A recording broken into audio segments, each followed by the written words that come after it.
Okay, let's turn now to what we're all here for. We've all got our glasses here for. Let's turn to the eclipse.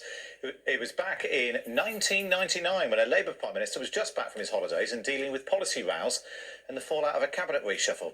How times change. That was the last eclipse, total eclipse, seen in the UK. Here's how Newsnight and presenter Jeremy Vine reported on it at the time.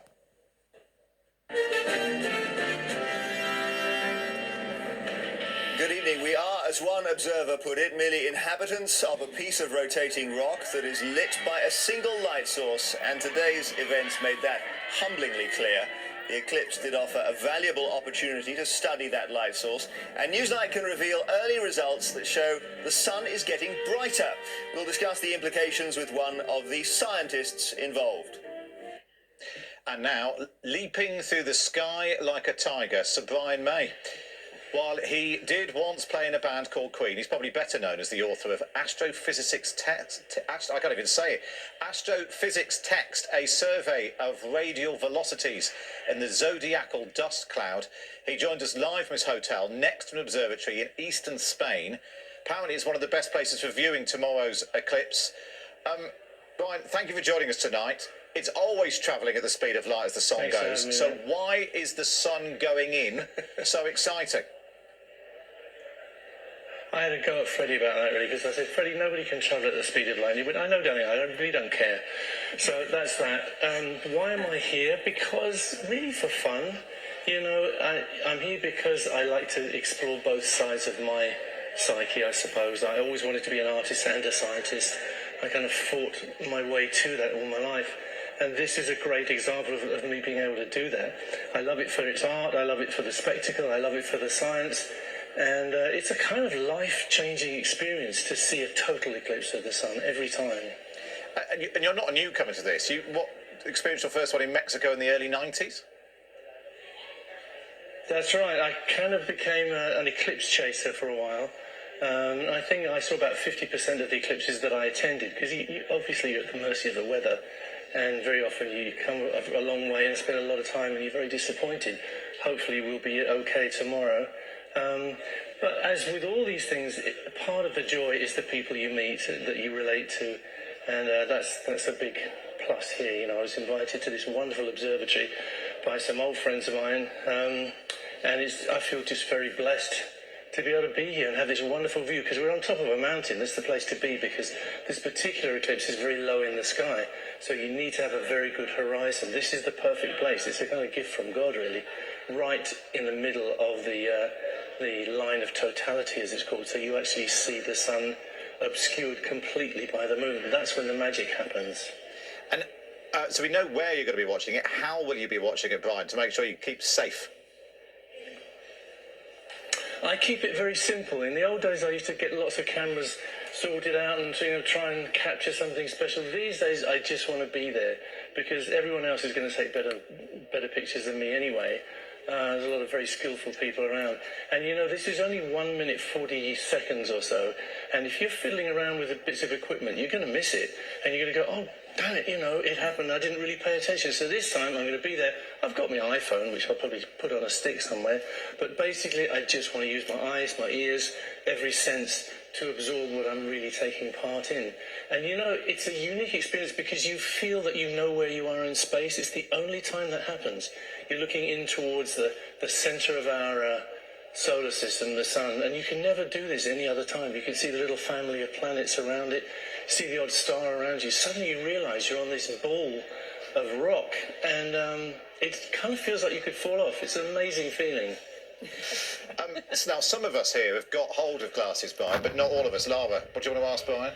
Well, I feel like this question is beneath you, Sir Brian, but I was wondering if you could advise those of us who weren't smart enough to source glasses in advance of tomorrow, what we might do now, given there's clearly such an awful shortage of them.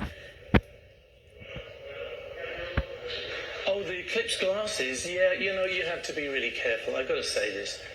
Do not look at the sun with the naked eye, and definitely never ever go near a telescope or binoculars pointed at the sun, because you can blind yourself in an instant. Be very, very careful.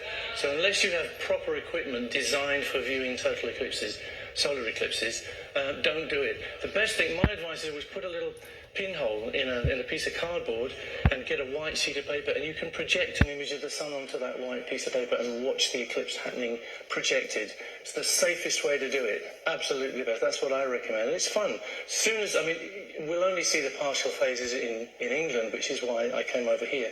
We get to see the final kind of denouement of the show, which is when the corona becomes visible because the sun is completely covered by the moon. It is a magical thing to see. I'd recommend anyone to do it once in their life. Brian May, Baroness Helena Kennedy's told me that I should wear a colander. I think you're not supposed to wear it. Is that wise advice from a senior legal brain? Or will I be suing her on Thursday? I think having Brian, I think I can answer this. You can hold a colander over the ground and you look at the shadow of it passes. Yes, and no, you see. You don't put the colander on your head. You don't put the colander on your head. You're supposed to wear the many That's a good thing pinholes to will do, give you many images. Let Brian answer. Brian's the expert, not you. Let Brian answer. Yeah, you can do that. You can definitely do that. Yeah, but don't be looking at it. Do not be looking at the sun through anything, okay? Unless it's a properly designed solar filter, and they're very, very dense. Do not look at the sun through sunglasses.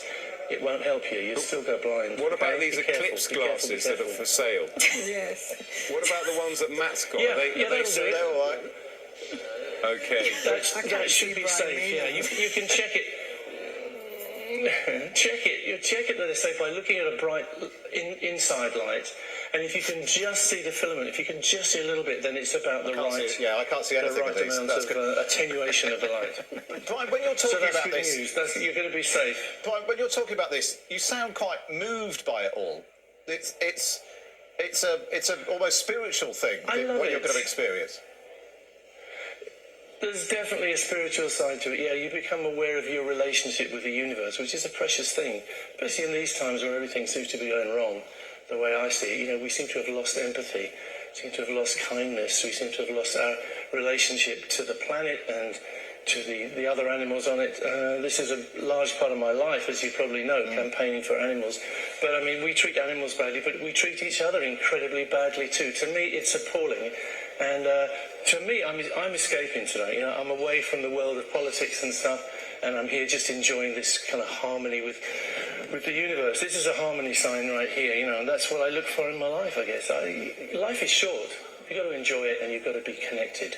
Well, we're glad we're connected to you, Brian. Let me just ask the panel as well here. Ellie, are you excited? Are you ready? Have you got your calendar? It's my daughter's 8th birthday tomorrow, and she's just about of the age where I have convinced her that I've organised the eclipse for her birthday. But she might moment. expect another one next year. Happy birthday. Yeah, we'll worry about that then. That is an absolute... You played a blinder there. Thank you very much. Happy birthday to you. Yeah.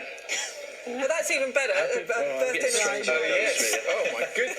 I can't really hear what I'm saying, but... Brian, we can hear you loud and clear. We're not going to get another total eclipse in the UK at least hearing until the kind of global- 2090, No, I think. not for a while. 2090? Yeah. It was going to be one Until it's next got year. 150.